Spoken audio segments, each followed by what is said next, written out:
what does it take for a man to drop into his heart? That's Bisha in the background. He's crying. He wants some food. It's because I'm not giving him attention. And the second topic brought to us by Robert. And Robert was talking about attachment styles. Yeah, Bisha, we're going to be talking about attachment styles and what's going on with you and why you're so large and how you substitute food for love because you think you're not loved or something, some story like that, or need more attention. So this is Bisha, this is Nina, these are my kitties. Those that live with them know that they're shamans in their own right. They are Siamese. So we're talking on those two topics, heart and attachment styles, and how attachment styles affects romance and relationship. But here's the curveball. I'm going to do it all from personal perspective. I'm going to do it all from my experience. So in 2006, I think, I consciously made a decision that I wouldn't meet the world from the typical script of relationships, typical sort of script of how to be in the world, what to fear, how to make yourself smaller. So I've been slowly going on this journey, and it's been a work in progress, no expert. But the journey was really following my own vibration and really tuning into the self, tuning into my heart as I got to know my heart, and tuning into what it was asking for and moving towards that direction, and really not caring about what the world, with my parents, with my family, with my girlfriends, with my so on and so forth. All of it didn't matter. I was going to start tracking a new vibration, and one of the reasons I've decided that is because if we go into a bit of a spiritual tangent, for me, I clearly see myself as an extension of consciousness, a larger consciousness. So I'm a small consciousness, part of a much larger consciousness. I feel myself as the exploratory arm of that larger consciousness, going out into the world and living and experiencing and feeling in order to get in information, take in information, and that information is fed back to source. So if we are living within a program of how to meet the world, which looks like whatever storyline you want to pick up that looks like the typical, for meeting the world from that place, it's like consciousness is only continuing to repeat the same experience. It's not getting more information. When we look at divorce rates nowadays, it's over 50%. So we understand that potentially marriage and the monogamous way, exactly as it is right now, is not working anymore. If we're in a pass-fail system in our reality, of which, in our education, we have this pass-fail system. If we applied the typical, pass-fail system to marriage and relationship, newsflash, we're failing, if you didn't know that. So for me, it's like, okay, I need to explore something new. I need to get more information. My responsibility to the larger consciousness is to follow my heart, receive information, and give it up. And at the same time, open myself for mystery and greatness coming from the unknown. Not fearing the unknown, but really coming into it as a celebration. So that's my intro. So attachment style. I recently did a regression actually, in Portland, Oregon, with Dr. Stacey Ellis, and we did a liberation, healing childhood patterns. And one of the chapters was about attachment styles. So I would not consider myself an expert in attachment style theory. However, I did get a first-hand experience of it.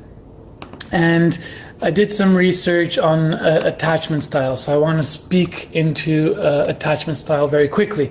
There's 4 types of attachment styles: a secure attachment, dismissive avoidant attachment, anxious preoccupied attachment, and fearful avoidant attachment.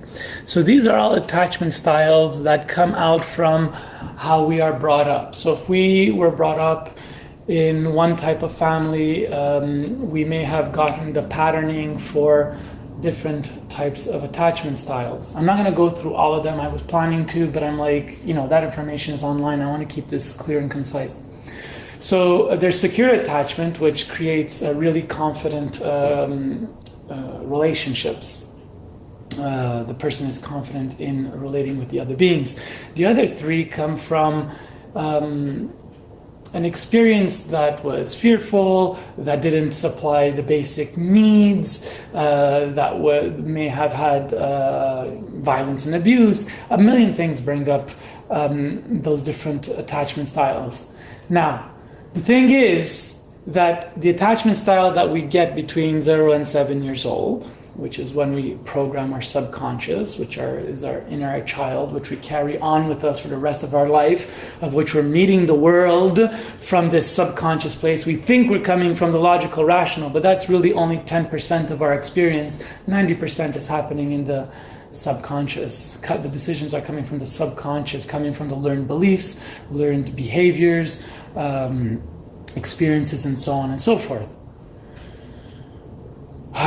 So when I've been growing up and all the experiences that I've been having growing up, I realized, and dating, I realized I came from a lot of those other attachment styles. Probably anxious preoccupied probably is how I grew up with.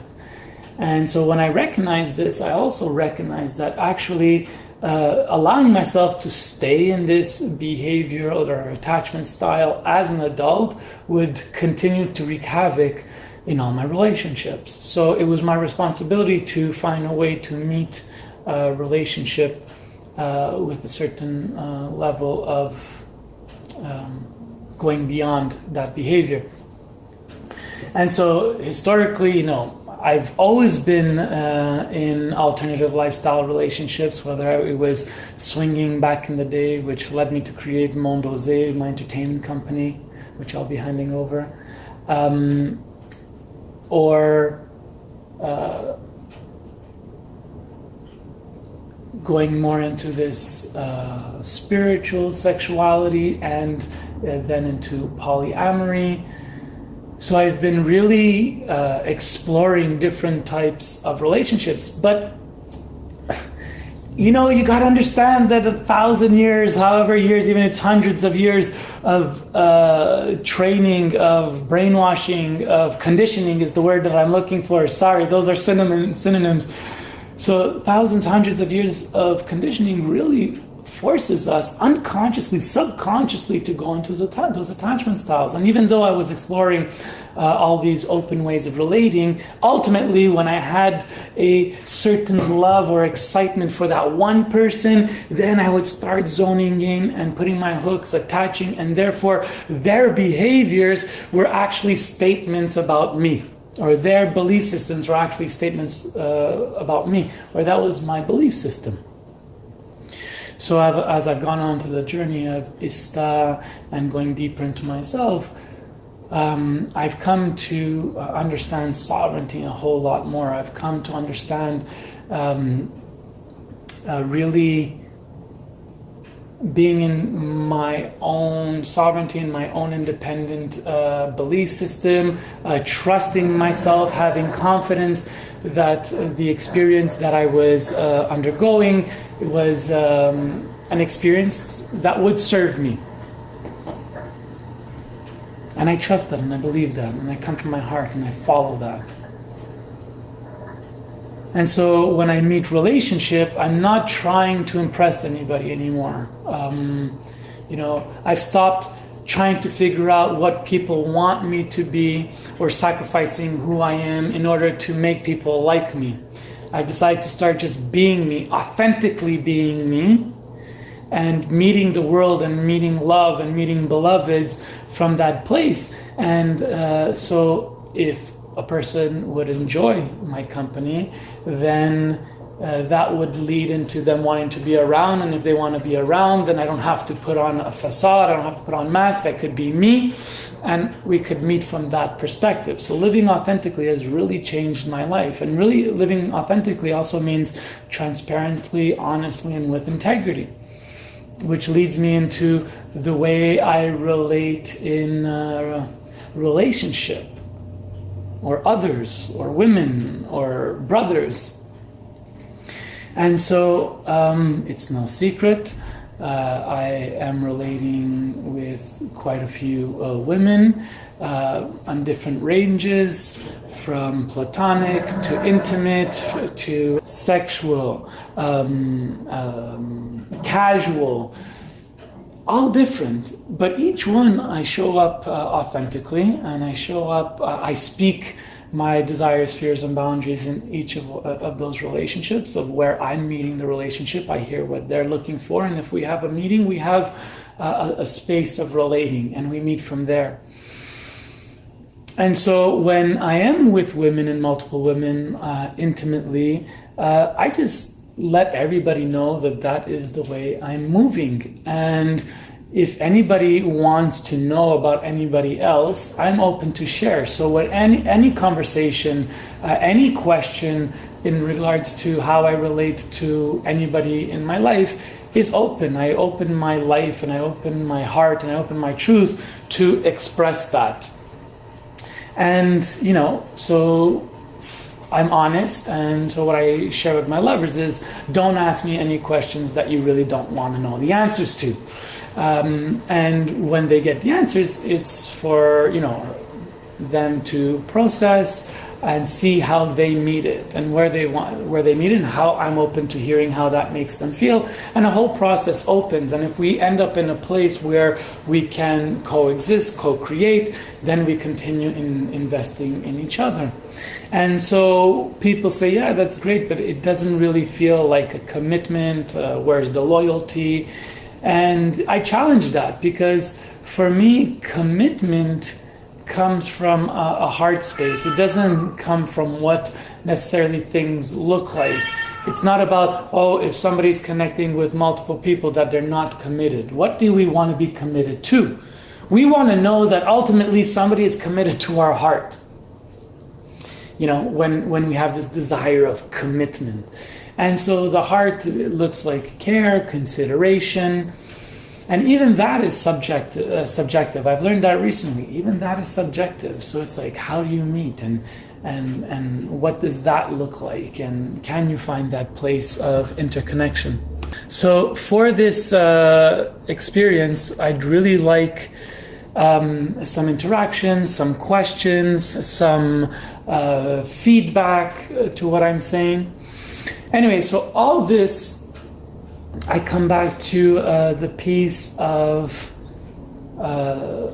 when we are entering into the aware masculine, the aware feminine, when we are entering into the aware place of how we meet the world, that we, each and every individual carries a shadow with them. The shadow is that disowned part, the part we don't want to admit exists, the part that we know exists but we don't want to address, the part that we've, very consciously wrapped up in a package and put into the back of our closet, hoping that it will never come out. Then there's also the light shadow, the shadow of, oh my God, Frank, you're so amazing. If only I could be like, da, da, da. It's like I hear that a lot, and it's like, no, don't put that light shadow, because all it does is put me on a pedestal, a higher pedestal for me to end up falling from, when you understand that I too am human. And so that's what our culture loves to do. They love to build up people and then knock them off, and then shame and blame and condemn. It's a great art of. In the past, we used to have the the Colosseum. Nowadays we have raising idols and tearing them down. It's awesome. I love what's going on in the current culture today. So I want to meet the world. I want to meet my lovers from a place of secure attachment. I'm like, that's the only way to be. And it's like when I track myself where my ego and personality is coming and making stories in terms of a person's love for me, that I start having them like needing to prove that they love me or change the way they are in order to like that's when I start to question how I'm meeting this person. Because for me, love is absolutely not this place of being in love or receiving somebody's love. To me, that's not love. My experience of love, my personal experience of this heart energy that goes out into the world, this loving energy, can only be one directional. So stick with me here, people. My experience of love can only be one directional. My love can only go outward. So loving is a generous act. And so how I define love is celebrating, supporting, or getting pleasure from witnessing the expansion of the object of your affection. So celebration, support of witnessing the expansion of the object of your affection. So if you love somebody, you want to see that person completely expanded, completely self-realized. And sometimes, them moving towards self-realization is attack on our relationship. There's like battleship. It's like there's an attack on our relationship. Beloved, I love you so much, but your self-realization is an attack on our relationship.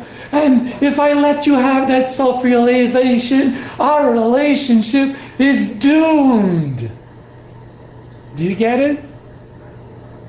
Do you get that actually we could only meet love from the place of celebrating the expansion of the other, and that sometimes looks counterintuitive to our own feelings, and that is what love is. Love is, for another, is allowing the other person to be in full realization. And if we had that in our political climate as well, then we would understand the fundamental rights and freedoms would be like obvious stuff. But our political system that follows a God, a religious system, God bless who knows, is not coming from a God of love, it's coming from a God of fear and separation. So it's not God! It's not God! We're not celebrating God, we're not celebrating love in any of the rhetoric. So come back to ourselves, come back to the realization that love is a generous, giving energy that celebrates the expansion of the other. So if we're celebrating the expansion of the other and we realize that sometimes the object of our affection needs to live certain things. And so who are we to say what those certain things are and aren't? So when I meet a beloved, I want to meet them more and more and more and more from a more conscious place. I want to meet them from the place of I'm here on a journey with you. I want to keep our relating present. I don't want to get into a noun. The noun of relationship subscribes me to a bunch of psychic agreements of what boyfriends got to do and what girlfriends got to do. I do not subscribe to any of that. I am committed to our relating, our authentic heart relating. And from that, from our honesty, transparency, integrity, respect, honor, we can build a foundation for how to move into the world. And sometimes it looks like bonding for an intense amount of time with, like, in presence for an intense amount of time. And sometimes it looks like coming and going in celebration. I gave a metaphor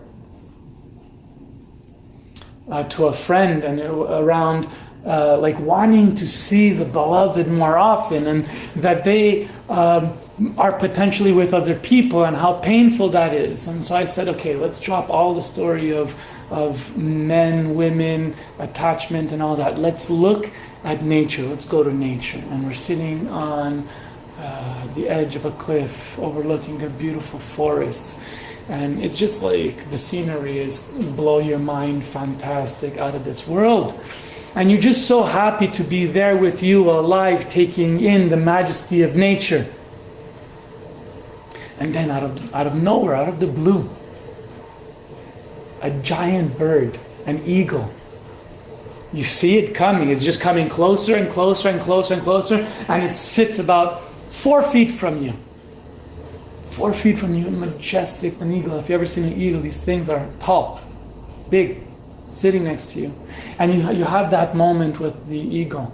And you're looking at the eagle, and in that moment you're one with the eagle. You're getting to know the eagle is getting to know you. You're scanning each other, and you end up becoming one. For that moment, you've become one with nature, another creature. You feel the eagle feels you. There's nothing that exists in the world but you and the eagle, and the feeling of unity and communication. This moment goes on for, you don't even know how long. You can't even, it feels like an eternity. And then, as quickly as it came, eagle flaps its wings and takes off. And you watch the eagle leave, and you're like, we created a bond. That bond was magic. It was prayer. It was spiritual. It was a moment of communion with, some would say, would be with God. And so we sit.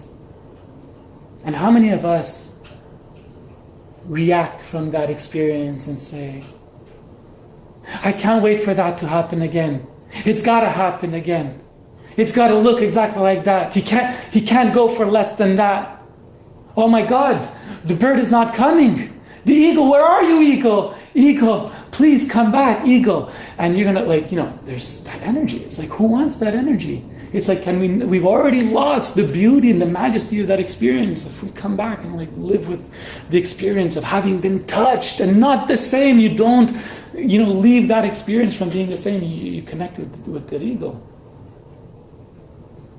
And then one day, it's like you stop thinking of the eagle coming back. And you're out somewhere and the eagle comes back. What are you going to react to? Eagle, where have you been? How far? I thought we had something, eagle. I thought we were together in the moment. God, connection. I saw you. You saw me. Why didn't you come back? He's going to say, I'm coming here to share my energy. I am here to share my majesty with you and to feel your majesty. I want good vibrations. If you're going to come here and give me a hard time for why I visited you and why I didn't visit you, it's like this vibration no longer works for me. I don't need it. I don't want it. And so the eagle will fly away. And then for sure you'll never have it back until maybe one day you've come back into your center and come back into yourself and come back into your sovereignty, because that's what's attractive. For me, what's attractive from an awake, secure masculine is like a woman or a partner or a man or a beloved that is secure in themselves, that understands that they are it.